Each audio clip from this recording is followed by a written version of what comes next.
औज़ु बिल्लाहि मिनश शैतानिर रजीम बिस्मिल्लाहिर रहमानिर रहीम। अस्सलामु अलैकुम वरहमतुल्लाहि वबरकातुहू। सूरह यूनुस है मेरे सामने और सूरह यूनुस की आयत नंबर 32 है, पारा नंबर 11 है और रुकू नंबर 9 चल रहा है। और सूरह यूनुस की आयत नंबर 31 में अल्लाह तबारक व तआला ने आखिर अपनी निशानी ज़िक्र फरमाई। अल्लाह वो ज़ात है जो ज़िंदा से मुर्दा और मुर्दा से ज़िंदा पैदा करता है। और उनसे पूछें कि युदब्बिरुल अम्र और काम का इंतज़ाम संभालता है, तो उनसे पूछें कि मुशरिकीन से पूछें कि उनका कोई महबूद ऐसा कर सकता है तो या किसने ऐसा किया, तो उनका जवाब आएगा कि अल्लाह के अलावा कुछ नहीं कर सकता कोई। तो फिर नबी सल्लल्लाहु अलैहि वसल्लम को जवाब सिखाया गया कि अब उनसे पूछें अफला तत्तकून, फिर अल्लाह से डरते क्यों नहीं हो। अगली बात जो आयत नंबर 32 में अल्लाह तबारक व तआला फरमा रहे हैं, ज़ालिकुमुल्लाहु रब्बुकुमुल हक़, ये तुम्हारा सच्चा बरहक परवरदिगार है जो ये सारी निशानियाँ दिखा सकता है, दिखा रहा है। ज़िंदा से मुर्दा, मुर्दा से ज़िंदा पैदा करता है, काम की तदबीर करता है, अकेला होकर तमाम इंतज़ामात को चलाता है।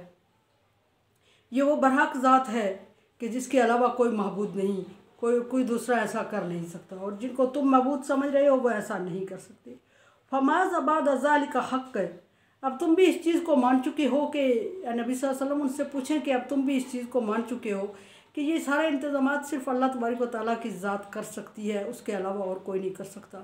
जब उनसे पूछा जाए तो वो बेशक ज़बान वो कह देते हैं कि अल्लाह, बग़ैर सोचे समझे। तो फिर उनसे पूछें कि वही ज़ात है जिसने ऐसा तमाम इंतज़ामात किए, तो यही हक़ है। और हक़ के बाद अगर कोई चीज़ रह जाती है जिसको तुम इख्तियार किए हुए हो तो वो गुमराही है। और फिर गुमराही के रास्ते पे क्यों चल रहे हो, गुमराही के दाने पे क्यों खड़े हो, जब अल्लाह तबारक व तआला तुम्हें बार बार बुला रहा है कि मेरी तरफ आ जाओ, सच और हक़ की तरफ आ जाओ, और तुम मान भी रहे हो कि ये तमाम इंतज़ामात अल्लाह के अलावा कोई नहीं कर सकता, और तुम ये भी देख रहे हो कि तुम्हारा एक सांस तुम्हें कोई नहीं दे सकता, ये भी देख रहे हो कि ज़रा सी तकलीफ़ कोई नहीं हटा सकता, ये भी देख रहे हो कि मुर्दा से ज़िंदा, ज़िंदा से मुर्दा कौन पैदा करता है, ये भी देख रहे हो कि ज़मीन आसमान के और खला के तमाम इंतज़ामात अकेला कौन चलाता है, और ये मान रहे हो कि अल्लाह। तो फिर अल्लाह के अलावा ये चीज़ें मान लेने के बाद अगर तुमने कोई रास्ता इख्तियार किया हुआ है दूसरा, तो वो सरासर गुमराही का रास्ता है, और गुमराही के रास्ते को छोड़ दो। फ़ान्ना तुस्रिफ़ून, कहाँ भटकते फिर रहे हो, किस जगह फिर रहे हो, किसकी इबादत में लगे हुए हो, किससे मांग रहे हो, और किसको चाह रहे हो, किसको समझ रहे हो। ये नबी सल्लल्लाहु अलैहि वसल्लम को हुक्म हुआ कि इनसे पूछे। कज़ालिका हक़्क़त कलिमातु रब्बिक अलल लज़ीना फ़सक़ू, इसी तरह साबित हो गई अल्लाह तबारक व तआला के अहकामात, अल्लाह तबारक व तआला की बात उन लोगों पर जिन्होंने फ़िस्क़ किया। क्या बात साबित हो गई? जिन्होंने गुनाह किया, जिन्होंने अल्लाह तबारक व तआला के अहकामात से रूगर्दानी की, उन पर बात अल्लाह की साबित हो गई। क्या साबित हो गई? कि अल्लाह तबारक व तआला ने भी उन्हें अज़ाब में मुब्तला करना है। अगर उन्होंने सारी चीज़ें मानने के बावजूद अल्लाह तबारक व तआला पर ईमान नहीं लाना, तो फिर अल्लाह तबारक व तआला उन्हें अज़ाब में मुब्तला करने में अल्लाह तबारक व तआला को कौन सी चीज़ माने है। फरमाया अन्नहु ला युमिनून, और दूसरी बात अल्लाह तबारक व तआला ने ये साबित कर दी, साबित हो गई अल्लाह की ये बात कि उन्हें अल्लाह तबारक व तआला ईमान लाने की सलाहियत ही नहीं देगा। और जब उनके पास ईमान की सलाहियत नहीं होगी, ये ईमान समझने की, ईमान लाने की, तो छुटकारे का सबब भी नहीं बनता कोई, और ईमान नहीं लाएंगे तो बख्शिश का तो सवाल ही पैदा नहीं होता। फिर उनके पास क्या रह जाता है, क्यों अल्लाह तबारक व तआला उन्हें माफ़ करेगा। कुल, अब दूसरी बात नबी सल्लल्लाहु अलैहि वसल्लम, दूसरी ने ये 5वां 10वां सवाल है नबी सल्लल्लाहु अलैहि वसल्लम को जो बताया जा रहा है कि उनसे सवाल पूछें, कुल हल मिन शुरकाइकुम मन यब्दउल खल्क़, नबी सल्लल्लाहु अलैहि वसल्लम अगली बात उनसे ये पूछे कि कोई महबूद है जो मखलूक को इब्तिदा से पैदा करे, पहले दिन से शुरू से तख्लीक करे किसी चीज़ की, किसी भी ज़ीरो चीज़ की, या ज़ीरो नहीं बेरू चीज़ की, कोई तख्लीक, किसी कायनात में कोई ऐसी चीज़ जिसको इब्तिदा से अल्लाह तबारक व तआला के अलावा कोई पैदा कर सकता है, जिसकी इब्तिदा कोई चीज़ थी ही नहीं, उसको अल्लाह तबारक व तआला ने वजूद में अल्लाह तबारक व तआला ले आए हैं। तो क्या अल्लाह के अलावा कोई ऐसा और महबूद आपका है जो कर सकता है? सुम्मा युईदुहु, और इब्तिदा भी करे उसको, फिर उसको ख़त्म भी करे, और अपनी पहली कंडीशन में लौटाए, यानी कि एक मिट्टी का ज़र्रा बना दे इंसान को, और फिर मिट्टी के ज़र्रे को दोबारा उठा के अपने सामने खड़ा करे और उससे हिसाब ले, और चैलेंज भी करे कि तुमसे हिसाब लिया जाएगा। क्या अल्लाह के अलावा कोई और ऐसा कर सकता है, कोई और हस्ती है जो ऐसा कर सके? ऐसा मुमकिन नहीं है। तो फिर कुलिल्लाहु यब्दउ, फिर वो उनके पास यही जवाब होगा कि अल्लाह तबारक व तआला के अलावा ऐसा कोई नहीं कर सकता, डेफिनेटली नहीं कर सकता। वो अल्लाह को माने, इबादत करें या ना करें, ईमान लाएं या ना लाएं, अल्लाह की शरीयत को माने या ना माने, लेकिन इन सवालों के उनके पास जवाब नहीं होंगे सिवाय इसके कि अल्लाह तबारक व तआला के अलावा और कोई नहीं कर सकता। तो जब उनके पास जवाब नहीं होंगे तो नबी सल्लल्लाहु अलैहि वसल्लम के, आप सल्लल्लाहु अलैहि वसल्लम के पास जवाब मौजूद हों और आप उस वक्त उनसे ये सवाल करें।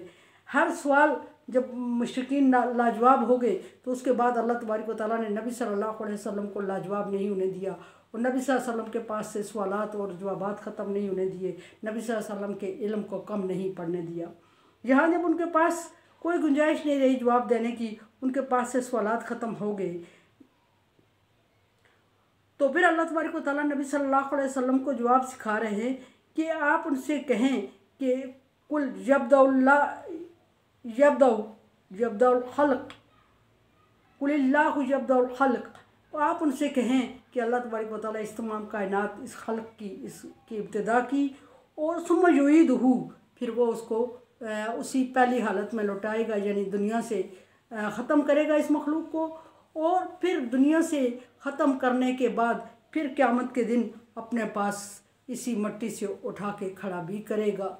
ये सलाहियत आपके महबूदों में से किसी के पास नहीं है, ख़ुद आप मान चुके हैं, तो मेरे अल्लाह के पास ये सलाहियत मौजूद है और अल्लाह तबारक व तआला बार बार आपको चैलेंज भी कर रहा है। अगर आपके महबूदों में ये सलाहियत होती तो एक बार चैलेंज करते, लेकिन वो ऐसा नहीं कर सकते डेफिनेटली। तो फिर अन्ना यूफकून, कहाँ धक्के खा रहे हो, कहाँ फिर रहे हो, कहाँ बहक रहे हो, क्यों नहीं आते असल बात की तरफ, क्यों नहीं आते हदायत की तरफ, क्यों नहीं आते अल्लाह तबारक व तआला के पुकार की तरफ। अब ये अल्लाह तबारक व तआला ने सवालात का सिलसिला शुरू कर दिया नबी सल्लल्लाहु अलैहि वसल्लम से। अगला सवाल नबी सल्लल्लाहु अलैहि वसल्लम को जो अल्लाह तबारक व तआला सिखा रहे हैं वो ये है, कुल हल मिन शुरकाइकुम मन यहदी इलल हक़। आप मुझे ये बताएं, नबी सल्लल्लाहु अलैहि वसल्लम आप उनसे पूछें कि वो ये बताएं कि उनके महबूदों में से कोई ऐसा है जो उनको हदायत की तरफ रहनुमाई कर सके, जो उन्हें वो रास्ता सिखा सके जो जन्नत की तरफ, जो अल्लाह की रज़ा की तरफ जा रहा है। क्या उनमें से कोई ऐसा है? तो डेफिनेटली उनके पास जवाब होगा कि उनके महबूदों में से कोई ऐसा नहीं है।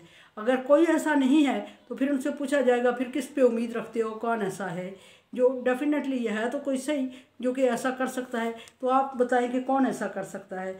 तो फिर उसके उनके जवाब में जवाब यही होगा कि अल्लाह ताला ही हक़ की तरफ, सच की तरफ रहनुमाई करते हैं। यादिल हक़, अल्लाह तबारक व तआला कुल उसके पास जब जवाब नहीं होगा, नबी सल्लल्लाहु अलैहि वसल्लम से अल्लाह फरमा रहे हैं कि उनके पास कहेंगे ला, कि हमारा कोई महबूद ऐसा नहीं है जो हमें सही रास्ते की तरफ रहनुमाई करे, हमें सच रास्ता बताए और हमें उस रास्ते पे चलाए जो रास्ता हमें अल्लाह की रज़ा की तरफ ले जाए। ऐसा कोई महबूद नहीं। तो उस वक्त से नबी सल्लल्लाहु अलैहि वसल्लम को अल्लाह तबारक व तआला फिर जवाब सिखा रहे हैं। अगला जवाब कि आप उनसे कहें कि कुलिल्लाहु यहदिल हक़, कि अल्लाह तबारक व तआला ऐसी ज़ात है जो हक़ और सच की तरफ, जो हदायत की तरफ रहनुमाई करती है और सच्चे दिन की तरफ रहनुमाई करती है, और तुम्हारे महबूदों सारों में से कोई ऐसा नहीं है। तो फिर क्या कर रहे हो? अफमन यहदी इलल हक़ हक़्क़ु युत्तबा अमन ला यहदी इलल युहदा फमा लकुम कैफ़ तहकुमून। अब दोनों सूरतें तुम्हारे सामने हैं।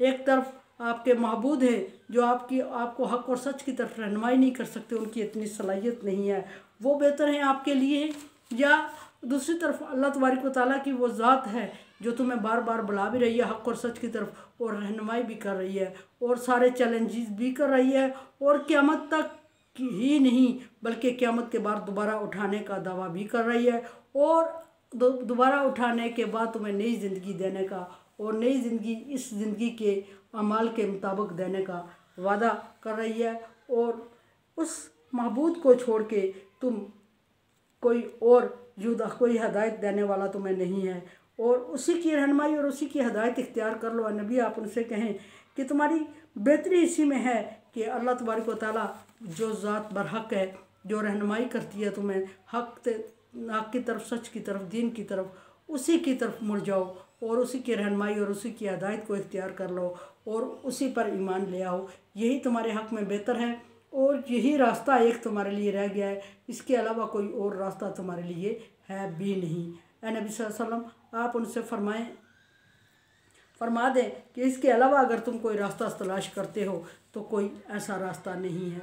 जिन माबूदों की तुम पूजा करते हो वो तुम्हारे लिए कोई नफ़े और नुकसान का सबब नहीं बन सकते। वो अपने लिए रास्ते का इंतखाब नहीं कर सकते। वो अपने लिए एक जगह से उठ के दूसरी जगह नहीं बढ़ सकते। वो अपने फ़ायदे के लिए हाथ पाँव नहीं हिला सकते अपनी मर्ज़ी से। वो अपने ऊपर बैठे हुए एक मच्छर को नहीं उड़ा सकते। और उनकी तुम इतने कमज़ोर हैं कि वो बोल नहीं रख सकते। वो तुम्हें सही रास्ते की रहनुमाई नहीं कर सकते। वो तुम्हें बता नहीं सकते। वो किताब नाज़िल नहीं कर सकते। वो शरीयत नाज़िल नहीं कर सकते। और वो इब्तिदा से मिट्टी के ज़र्रे से इंसान की तख्लीक नहीं कर सकते। और फिर तख्लीक करने के बाद उसमें रूह नहीं फूंक सकते। और रूह फूंकने के बाद उसको सही रास्ते, दो रास्तों का दोनों रास्ते नहीं समझा सकते। एक हक़ की तरफ और एक बातिल की तरफ जाता हुआ कोई रास्ता उनको समझाने की सलाहियत नहीं है। और वो तुम्हें खाना नहीं दे सकते, पेट भरकर खुद नहीं खा सकते। अगर उनके पास है, अल्लाह तबारक व तआला उनको दे। और उनको सलाहियत खाने की भी, मुँह में उठाने की भी नहीं है, डालने की भी नहीं है। और अल्लाह तबारक व तआला की वो ज़ात रब्बुल आलमीन है जो तमाम जहानों को ना सिर्फ देता है बल्कि खाने की सलाहियत भी अता करता है और मुँह में डालने की सलाहियत भी अता फरमाता है अल्लाह तबारक व तआला।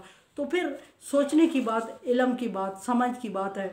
और फिर अल्लाह तबारक व तआला तुम्हें बार बार दावत भी दे रहा है। और नबी सल्लल्लाहु अलैहि वसल्लम, आप उनसे फरमाएं कि मैं भी तुम्हारे लिए दावत का इंतज़ाम कर रहा हूँ, बार बार सच्चे और दिन को की तरफ बुला रहा हूँ। और तुम लोगों को समझ आ रही है कि हमारे माबूद कुछ भी नहीं कर सकते, उसके बाद तुम लोग ज़िद पे अड़े हुए हो। बुराई कर लेना इतनी बुरी बात नहीं होती। उसके बाद माफ़ी मांगे, अल्लाह तबारक व तआला की ज़ात माफ़ करने वाली है। लेकिन बुराई पे अड़े रहना और बुराई को कंटिन्यू रखना और मजबूती से उसको थामे रहना, पकड़े रहना, ये बहुत बड़ी बुराई है।